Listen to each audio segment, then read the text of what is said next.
Plata, San Luis Potosí, México, peyote y racers. Buenas tardes. Mi nombre es Marciano Lacruz. Soy de la comunidad de Santa Catarina, municipio de Mezquitic, de Jalisco. Soy huirraxica, pero como la gente no sabe pronunciar huirraxica, todo el mundo nos llama huicholes. Así de resignado se presentó Marciano, mirando mi grabadora con la misma reverencia con la que miraría un micrófono de Televisa o de la BBC. Fue el fin de semana del Puente de la Candelaria. Habíamos localizado su tienda de artesanías de colores psicodélicos en una calle estrecha de Real de 14, la ciudad colonial y centro histórico de la fiebre de la plata del siglo XIX en la Sierra Madre Mexicana. Esperaba extraer mi propia materia prima, aquí, testimonio directo y personal para una historia ya contada, tal vez trillada, pero no por eso menos atractiva, sobre el saqueo minero y la defensa de la milenaria cultura indígena. En este caso, del consumo del cactus alucinógeno, el peyote. La plata contra el peyote parecía una perfecta contraposición periodística, aunque pronto me daría cuenta de que las colas kilométricas de tráfico delante del viejo túnel minero que atravesaba la montaña hasta Real de 14, un conjunto espectacular de arquitectura colonial labrada con la roca gris de las minas, representaba un peligro tal vez tan grande como el extractivismo rapaz. Los huicholes emprenden todos los años, en primavera, un peregrinaje maratoniano. Recorren la llamada Ruta Sagrada, más de 500 kilómetros de páramo alto desde Jalisco a la Sierra de San Luis Potosí, donde consumen el cactus alucinógeno. Es un rito espiritual en el Cerro Quemado, a media hora a pie de Real de 14. En un intento un tanto desesperado por parte del gobierno reformista de Enrique Peña Nieto de captar inversiones extranjeras y elevar de ese modo la raquítica tasa de crecimiento en México en la época del Tratado de Libre Comercio, TLC. Este mismo lugar sagrado había sido incluido en una de las 22 concesiones adjudicadas sobre casi 7,000 hectáreas de la sierra a la minera canadiense humildemente llamada First Majestic Silver. First Majestic pretendía reabrir a unos kilómetros de Real de 14 una vieja mina de plata, perforada a finales del siglo XIX por el empresario santanderino Gregorio de la Maza.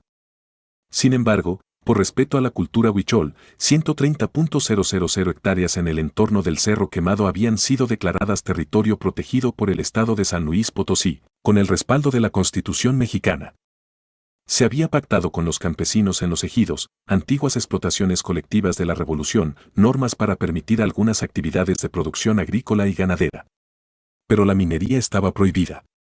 Si subastar una concesión minera en un territorio protegido parece contradictorio, fue un caso típico en México por parte de un gobierno que, en su deseo de cumplir con las normas internacionales de inversión y comercio plasmadas en el TLC, chocaba frontalmente con las garantías de la Constitución Revolucionaria de 1917. Para su enorme frustración, First Majestic aún no había podido iniciar las excavaciones 8 años después de la adjudicación. Se había limitado a abrir un museo en la vieja mina de Santa Ana, en La Luz, un pequeño pueblo en el valle a 5 kilómetros de Real de 14. Allí se ofrecían tours por los túneles por donde picaban piedra los mineros locales y por los salones amplios donde la familia de la Maza recibió al dictador Porfirio Díaz, que sería derrocado por la revolución. La guía Dalila Aguilera, residente de La Luz, defendía el nuevo proyecto minero con pasión. Le puedo decir con total seguridad que la mayoría de la gente en La Luz quiere el proyecto, me dijo mientras me enseñaba el campanario neorrenacentista de 20 metros de altura que el empresario santanderino había mandado construir para avisar a los mineros del inicio del turno. Pero que había resultado demasiado pequeño para que cupiera la campana. Este es un pueblo orgulloso de su tradición minera y los huicholes quieren frenar el desarrollo, remachó Aguilera. Marciano, alto, serio y con un castellano sibilante, llevaba la túnica y los pantalones blancos del típico traje huichol, aunque había elegido una gorra de béisbol en vez del sombrero de ala ancha con colgantes de colores que lucían los vendedores huicholes en la calle. No estamos en contra de la mina, pero que no la abran donde está el corazón del Cerro Quemado porque allí es donde hacemos la ofrenda y donde tomamos peyote. Van a contaminar el peyote y nos moriremos. Sacó de una bolsa de plástico unos nuevos ejemplares del cactus Lopopora williamsii, rebosantes de mescalina psicotrópica, una sustancia mítica al menos para los lectores adolescentes de las esotéricas Las enseñanzas de Don Juan, de Carlos Castañeda, o de la poesía de Antonin Artaud. El surrealista francés que escribió Las danzas del peyote tras sus experiencias, quizás solo imaginarias, con la droga en estas mismas montañas. La planta, redonda y lisa, recordaba aquellos bagels verdes de moda en Brooklyn el día de San Patricio. pero de ella brotaba una flor cuyo asombroso color rosa-violeta eléctrico parecía psicodélico incluso para los turistas miedosos como yo, que nunca tomarían peyote por miedo a no regresar jamás del inframundo de los huicholes, recorrido por topos y tatúes, y donde, según Jean-Marie Leclésio, el árbol de la vida que da de comer a los muertos está cargado de órganos sexuales. 1.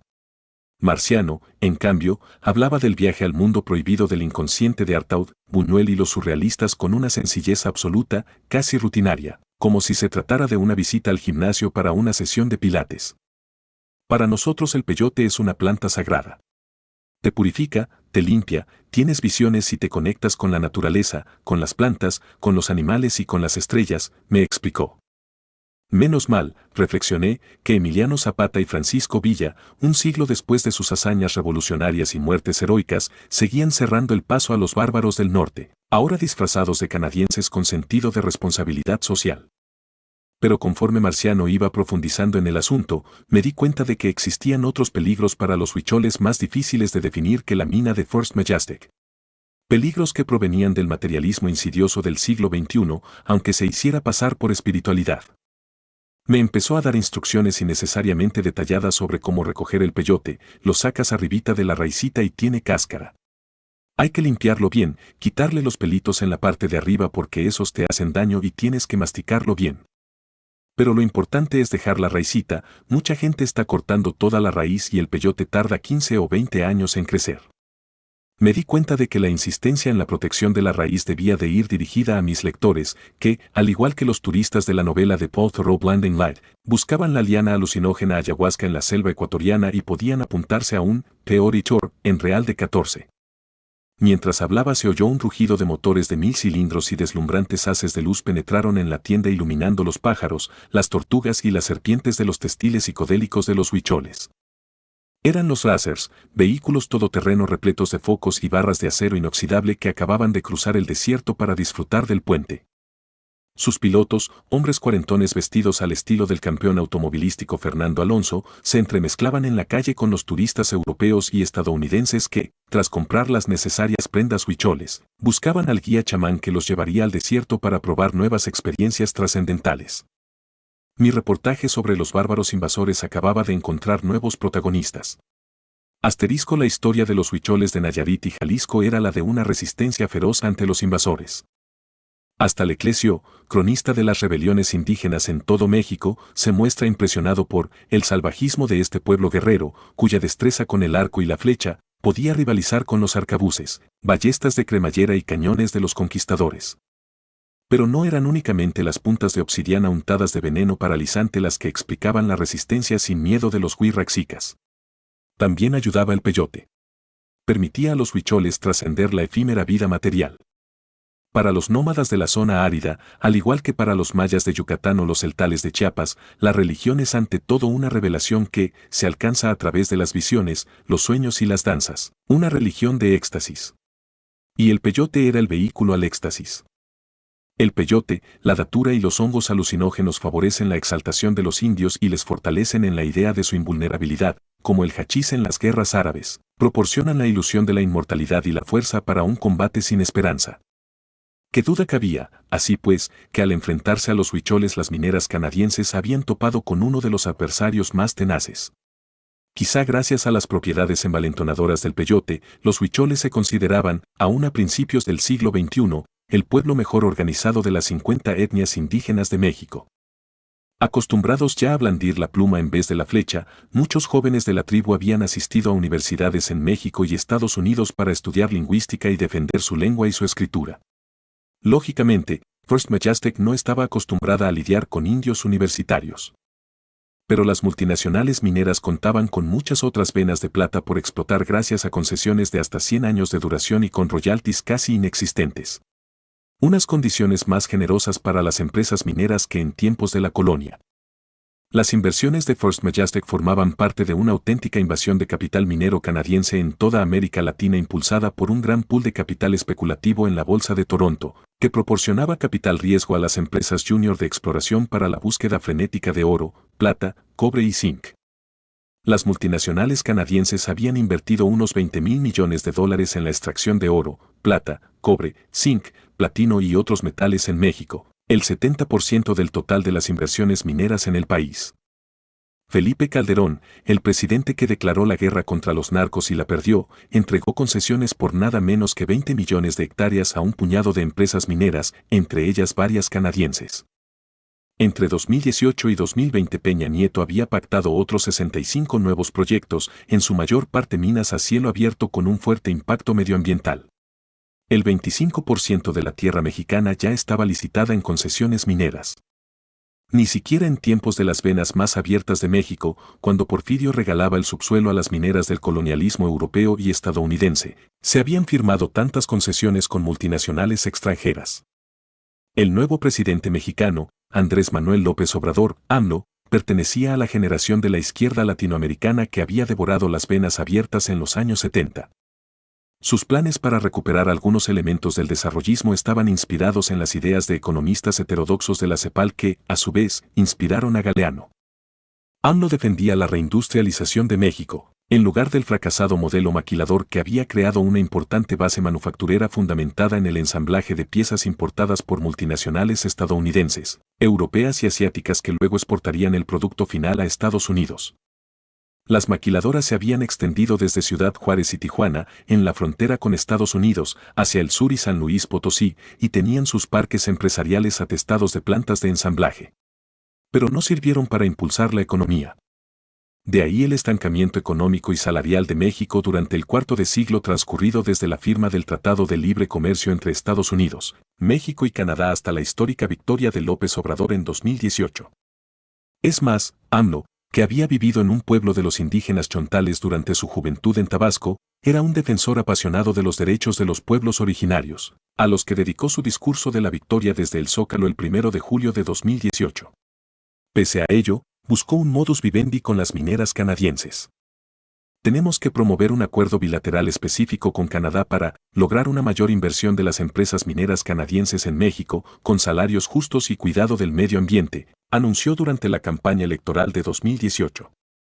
En San Luis Potosí y Zacatecas, dos de los históricos estados mineros, en el Alto Desierto de México, esta defensa simultánea del medio ambiente, los derechos indígenas, los buenos salarios y la minería resultaba muy difícil de cuadrar. Era territorio de conflicto entre las comunidades campesinas e indígenas, por un lado, y las grandes multinacionales de minería canadiense como Goldcorp o Blackfire, por el otro. Sin olvidar además las grandes mineras mexicanas de magnates como Carlos Slim o Germán Larrea, los dos hombres más ricos del país. La minería es próspera para la empresa, pero no deja ganancias en México y es muy destructiva para el medio ambiente, me explicó Sergio Uribe, que organizaba una jornada de debate sobre la minería en la Universidad Autónoma de Zacatecas, uno de los principales centros de estudio sobre lo que se empezaba a llamar el neoextractivismo. Solo 18 de cada $1,000 extraídos por las mineras en Zacatecas permanecían en el estado, según un informe de la propia universidad. La aportación de la minería a la economía mexicana en 2016 fue inferior al 1% del PIB. El plan alternativo de López Obrador no es suficientemente crítico respecto al despojo, solo exige que las empresas canadienses respeten la ley, explicó Sergio, representante de una izquierda antiextractiva y muy desconfiada ante la llegada al poder de la vieja izquierda desarrollista. Sin embargo, AMLO, al llegar a la presidencia anunció que no otorgaría más concesiones a compañías mineras e instó a las canadienses ya presentes a respetar el medio ambiente y a los pueblos indígenas en México, como hacían en su país. Una nueva ley obligaría a las mineras a consultar a las comunidades e invertir parte de sus beneficios en el desarrollo de la región afectada. ¿No vamos a darles más porque para qué quieren más? Ya es mucho, dijo el nuevo presidente. Los habitantes de Zacatecas objetaron que, si ya tenían mucho, ¿por qué no quitarles algunas concesiones? Tal y como habían comprobado Dilma Rousseff en Brasil, Rafael Correa en Ecuador e incluso Evo Morales en Bolivia, resultaba sumamente difícil mantener unidas a las dos grandes corrientes de la izquierda latinoamericana a principios del siglo XXI. Por un lado, se encontraban los que defendían un Estado intervencionista, desarrollista, para industrializar la economía, acelerar el crecimiento, crear empleo y reducir la pobreza mediante grandes proyectos de infraestructuras, energía, agroindustria y minería. Por el otro, el movimiento social más vinculado a la economía campesina, indígenas y medioambientalistas, que no tenían tan claro que la panacea fuera el crecimiento del PIB. Defendían el autoconsumo y la economía a pequeña escala, así como otros indicadores alternativos de bienestar, como el buen vivir indígena fundamentado en una relación armónica con la naturaleza y el rechazo al consumismo. López Obrador, un veterano de la izquierda mexicana, ganó las elecciones de forma contundente en 2018 aprovechando una oleada de sentimiento antisistema y el hartazgo de las políticas neoliberales de privatización, apertura exterior, competitividad y bajos salarios. Pero tuvo que lidiar con el mismo dilema que sus colegas de la izquierda sudamericana. La candidata indígena María Jesús Patricio Hernández, conocida como Marichuy, conectada con el zapatismo de Chiapas, habría sido la opción natural para los activistas antiminería, pero no logró las firmas necesarias para presentar su candidatura. Y tras sufrir un accidente de coche durante una gira por Chiapas, se retiró de la campaña. López Obrador trataba de reconciliar ambas corrientes. Defendía proyectos como el de Sembrando Vida, que proporcionaba pequeños subsidios a los campesinos para que plantaran árboles, a la vez que pretendía apostar fuerte por la producción petrolera y elevar el crecimiento hasta el 4%. AMLO vivía con los chontales de Tabasco y defendió sus costumbres y su folclore, pero fundamentalmente quería que ellos vivieran mejor. Quiere impulsar un fuerte crecimiento en México, me explicaba José Augusto Ortiz Pinchetti, amigo del presidente y ex colaborador suyo en el gobierno de Ciudad de México, cuando le pregunté sobre el dilema crecimiento frente a conservación. Algunos activistas que habían apoyado la campaña de AMLO se preguntaban por qué quiso permitir la continuación de la minería y recuperar la soberanía petrolera cuando México podría realizar una transición rápida a fuentes de energía renovables. La cuestión que dividía a la izquierda era clave para el futuro de Real de 14. Por un lado, había preocupación por la posible contaminación de los manantiales subterráneos de agua en una de las regiones más áridas de México. Pero, por el otro, en el pueblo de La Luz el desempleo y la pobreza generaban más preocupación todavía y la mina de First Majestic contaba con bastante apoyo. En realidad, el crecimiento impulsado por las inversiones de la minería en Zacatecas y San Luis Potosí había creado más problemas que soluciones. No solo por el impacto medioambiental o la falta de beneficios para la economía local. Había una serie de indicios de que grupos de la delincuencia organizada, que habían convertido a México casi en un estado fallido, utilizaban la violencia contra quienes se oponían a la minería y contra los mismos mineros en los estados de Guerrero y Chiapas, en el sur del país.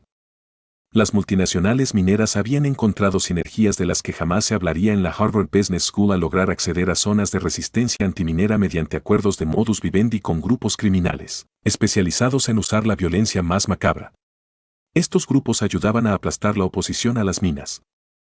Incluso había indicios, según los periodistas autores de La guerra que nos ocultan, Planeta, 2016, de que el asesinato de 16 estudiantes en Ayotzinapa, Guerrero, un crimen que conmocionó al país en 2015 y supuso el fin de Peña Nieto, pudo estar relacionado con la existencia de importantes depósitos de oro en una región donde Goldcorp tenía concesiones mineras.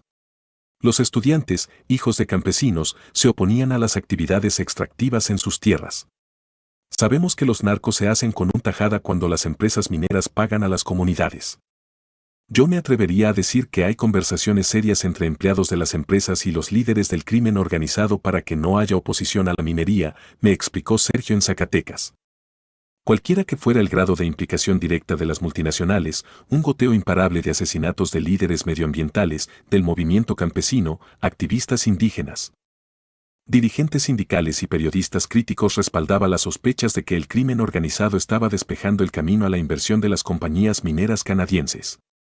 Tal vez el turismo sería la forma de cuadrar el círculo y lograr un crecimiento medioambientalmente sostenible sin agujeros en la tierra sagrada de los huicholes, ni agua contaminada por el mercurio, ni la violencia atroz de los sicarios. Llevamos muchos años luchando, es solo por eso que la mina en La Luz está parada, afirmó Cornelio Ruth Ramsier, directora del Hotel Real, en Real de 14. Cornelia había tenido el buen criterio de colgar en las paredes fotogramas de la genial El Tesoro de Sierra Madre, de John Huston, y no de la infumable El Mexicano, de Brad Pitt y Julia Roberts, ambas rodadas en la vieja ciudad minera. Las ONG antimineras también proponían el turismo como un modelo de desarrollo alternativo. Además, era obvio que sin la demanda del turismo cultural, el increíble arte psicodélico de los huicholes habría muerto. Los coleccionistas europeos y estadounidenses, lejos de prostituir el arte huichol, lo habían mejorado. Los cuadros encargados por coleccionistas de Estados Unidos y Europa son más auténticos en el sentido occidental, advierte la antropóloga Rosen Lemur. De ahí las obras magníficas como Eclipse en el mundo huichol, de Antonio López Pinedo, o El esqueleto de Tateguari, de Justo Benítez. Obras realizadas a partir de experiencias con el peyote que parecían un cruce de Jean-Michel Basquiat y Keith Haring. Es decir, los huicholes no tenían por qué rehuir un encuentro global en Real de 14. Pero aquel desfile de coches, autocares y dacers llenos de death rappers de San Luis Potosí, Saltillo y Monterrey, así como los turistas aventureros estadounidenses y europeos, traían consigo otros peligros. Incluso sin la mina, el Cerro Quemado empezaba a tener sus propios problemas extractivistas. No de la plata o del oro, sino del mismísimo peyote. Los expoliadores ya no eran los conquistadores ni las mineras cántabras o canadienses. Eran esos grupos de turistas jóvenes de Alemania o acaso de Canadá que pululaban por los puestos de artesanías y compraban un sombrero huichol para protegerse del sol durante las excursiones al desierto y, en concreto, al ejido de las Margaritas, subidos a uno de los Dentage Jeep Wheelers. Allí buscarían la trascendencia de la religión del éxtasis, huichol. Estos turistas, sin embargo, no eran los herederos de Antonin Artaud, expulsado del círculo surrealista parisino porque André Breton consideraba las drogas alucinógenas una ruta demasiado fácil hacia la conciencia surrealista. Casi un siglo más tarde, el turismo de Real de 14 parecía más bien la búsqueda de otra experiencia empaquetada, otra subversión asimilada. Se empezaba a ver las mismas aberraciones en el turismo del peyote que en el de la ayahuasca en la Amazonía peruana, donde un canadiense enganchado a las experiencias fuertes con el caldo de la liana psicotrópica fulminó a tiros a su chamán. Ya hay un importante tráfico de peyote hasta las zonas turísticas como Cancún, me explicó Pedro Medellín, ingeniero medioambiental de la Universidad de San Luis Potosí que, pese a padecer cáncer, había participado en los peregrinajes de los huicholes. Tal vez la mina de First Majestic ya no era el principal peligro para los huicholes. Ya se está empezando a hablar del saqueo del peyote, añadió.